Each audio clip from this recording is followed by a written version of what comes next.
So we begin for oh wait, let me announce part two. Reading quickly, at least the first part.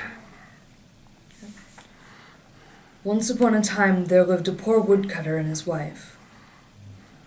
They had 2 children, Hansel and Gretel. A great famine had fallen upon the land, and the woodcutter could not find daily bread for his family. Late one night, the father couldn't sleep due to worry and hunger. "What am I to do? How can we feed our poor children when there is not even enough for ourselves?" Okay, redo that one. I think there was a slip up there. What am I to do? How can we feed our... Sorry. That's all right. What am I to do? How can we feed the poor children when there is not even enough for ourselves? Early tomorrow morning we will take the children deep into the forest. We will build them a fire, give them each a piece of bread, then go to our work. They won't be able to find their way home, and we shall be rid of them. I can't do that.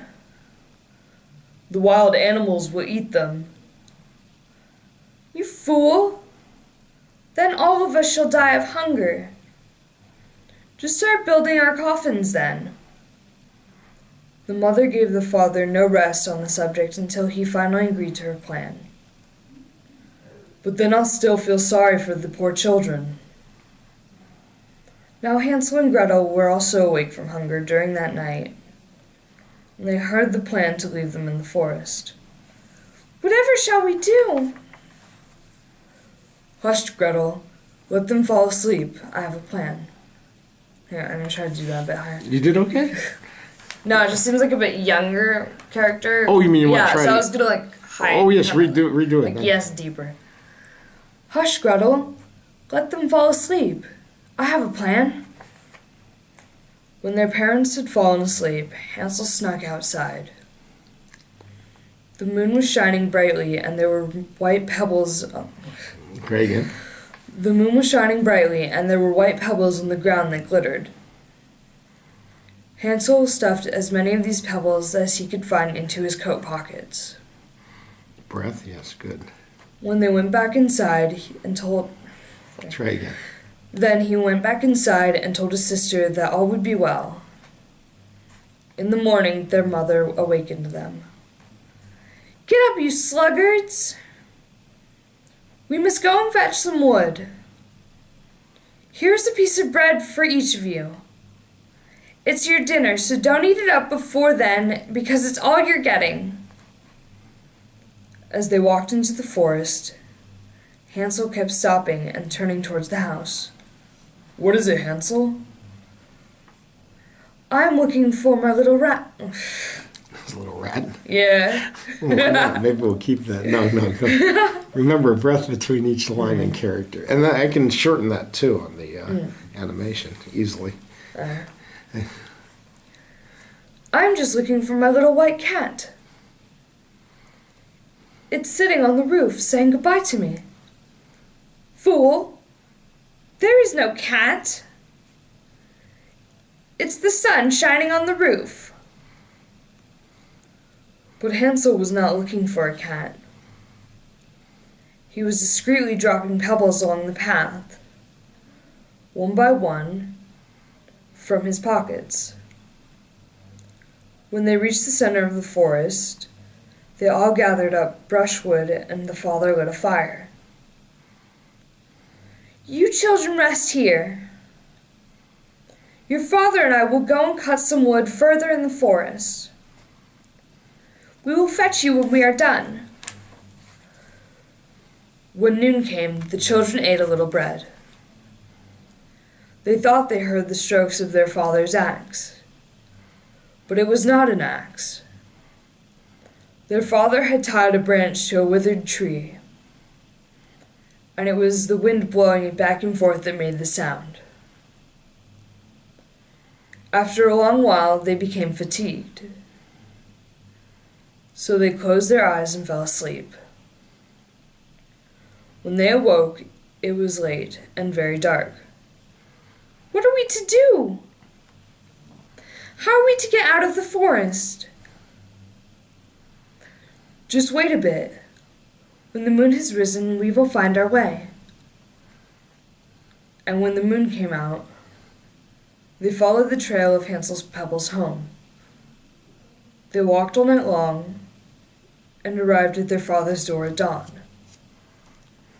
They knocked on the door and their mother answered. "You naughty children!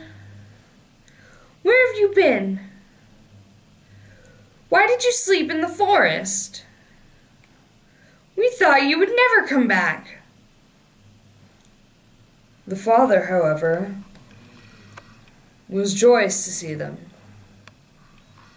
His heart had felt cut after his fart. Oh my god. Maybe we'll use that. Oh my god. Go on back to those would be the bloopers that we play at the end. Yeah. Anyway, back to the, just read one line. See, that's why the breath is good, because I can just do another line, and I can shorten the spaces later. In fact, you can even take longer than a breath if you feel like it. And that takes a little bit of practice, you've noticed, because you're not used to a breath between each one, but it really does add to the drama. Reminds me of, have you seen the show Malcolm in the Middle? Yes, I did. That one character's even like, when oh yeah, he was the one in the he's wheelchair. talking, he takes deep breaths. I heard like that people were disappointed in him. My cousin's actually on that show. Oh, really? Which one? Reese. Oh, isn't he the psychopathic guy? Yeah, the Malcolm's older brother. That's my cousin. The oldest or the second oldest? The second oldest. The one that's not in military school. Oh, yeah, he was a real. He's got like spiky hair. I like that line about how when he's cleaning pools for them, he can at least beat them up. My friend's a pool cleaner, or he has a pretty good pool cleaning business. Makes a lot of money. Just for fun, though. That's what that breath reminded me of, though. What I did was I focused in on your teeth on one just for a few seconds. It's really actually good for lip syncing, but it'll look like the Rocky Horror Picture Show. Oh, yeah. Yes. I love that opening song. I can sing almost every song from that musical. Maybe we'll do that in a little bit. So wait, let's get on with the lines here. So how far along are we there? We're about to hear. What page number at the bottom? 4 out of 11. Let me see this here, because I thought some of those were good enough for the time being. We'll give you let's do this. I'm going to declare, I like the way that the children in fear, the wind, like, what are they, dumb? That is something. Like it's going to be the wind. The children could not stop themselves, tore down a window pane. I thought it was pretty good. What we'll do is, instead of, there may be some other factors that come up later. Yeah. This will certainly be enough time. Oh, by the way, did you read the part? Oh, yeah, the children. In the original version, here you can have a copy of it, or the one you marked is good. They have you can look it up. They actually explain, which one was it? Oh, yeah. Just for fun, read that last line they have here. This is in the original version here. I'll explain, because I actually read an explanation. Oh no, they didn't end with it. Some of them leave out the part about the little duck. Oh yeah. And some of them are terrible. That one has about the duck. Yeah, I know. But there's actually a line that goes beyond that in the original version. Really? It's kind of weird. It's like, see that little mouse there? Bring him and I'll make you a big fur cap out of him. Which makes no sense at all. And so I said, why would they add that? And they said, well, that's because it's a story that the storyteller tells around, in Germany outside. Yeah. And that's like asking for a donation, you direct their attention. I said, I wonder if we could do this outdoors, like storytelling. I was thinking of putting on a puppet show. Are you any good at that sort of thing? It is theater. Yeah, I've done that stuff before. I use stick puppets mostly. I used to have a dancing puppet where I played the violin.